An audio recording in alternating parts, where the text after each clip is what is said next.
महिला दिन डोंगरदऱ्यात महिला दिनापासून वंचित आदिवासी महिलांचा सन्मान। नाशिक जिल्ह्यातील येवला तालुक्यात आंतरराष्ट्रीय महिला दिनानिमित्त एक प्रेरणादायी उपक्रम राबवण्यात आलेला आहे। डोंगरदऱ्यात राहणाऱ्या आदिवासी आणि गरजू महिलांचा सन्मान करत सामाजिक बांधिलकी जपण्याचा प्रयत्न करण्यात आला। सामाजिक जाणीव असलेल्या ज्योती पगारे यांनी हा उपक्रम राबवला।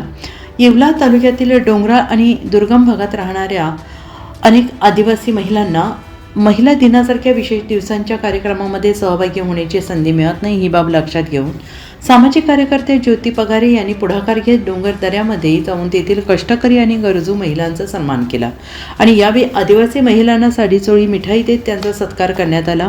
या अनोख्या उपक्रमामुळे महिलांच्या चेहऱ्यावर आनंद आणि समाधान दिसून आले। आमच्यासारख्या साध्या महिलांचा कोणी सन्मान करेल असं कधी वाटलं नव्हतं, अशा भावना काही महिलांनी व्यक्त केली। डोंगरदऱ्यात राहणाऱ्या महिलांपर्यंत पोहोचून त्यांचा सन्मान करत महिला दिन साजरा करण्यात आला। आज जागतिक महिला दिन आहे। जगात सर्वत्र जागतिक महिला दिन मोठ्या प्रमाणात साजरा केला जातो।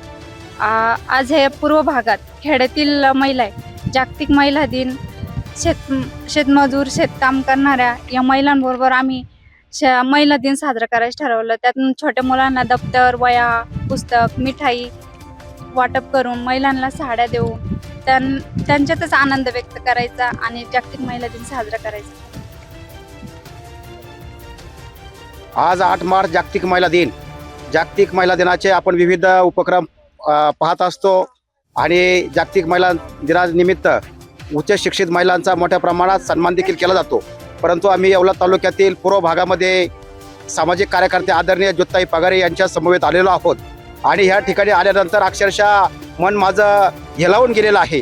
ह्या भागात जर पाहिलं आपण तर जिकडं पाहावा तिकडं डोंगरदऱ्या आणि ह्या झाडा खोडामध्ये ह्या डोंगरदऱ्यामध्ये राहणारे ह्या पूर्व भागातल्या महिला रोजंदारी करणं, कुठल्याही प्रकारचं शिक्षण नाही। जागतिक महिला दिन काय असतो त्यामुळे आम्हाला समजावून सांगा। आणि ज्यावेळेस त्यांना समजावून सांगितलं त्या 1% ऐकत होते, 1% कान देऊन ऐकत होत्या आणि त्यांच्या चेहऱ्यावरचं हसू, त्यांचा हावभाव आणि जे लहान लहान मुलं आहे त्या मुलांना ज्यावेळेस आम्ही शिक्षणाचं महत्त्व पटवून दिलं तर एका मुलाने आम्हाला मुलीने उठून सांगितलं की मी देखील एक चांगली महिला भविष्यामध्ये निर्माण होऊ शकते, असा त्यांनी देखील मनस्वी एक हट्टहास निर्माण केलेला आहे। आणि म्हणून मला या ठिकाणी ज्योती पगारे यांच्या बरोबर आल्यानंतर एक मनाला असा आनंद झाला की जगभरामध्ये वेगवेगळ्या प्रकारचे जरी जागतिक महिला दिन साजरा होत असला परंतु हा त्यांनी घेतलेला सामाजिक उपक्रम हा अतिशय कौतुकास्पद आहे। असे उपक्रम तालुक्यात राबवणं आणि गरजू महिलांपर्यंत पोहोचणं ही देखील काळाची गरज आहे आणि म्हणून या निमित्ताने त्या आल्या, मला देखील खूप आनंद झाला। या जागतिक महिला दिनानिमित्त मी सर्व महिलांना मनपूर्वक अशा शुभेच्छा देतो।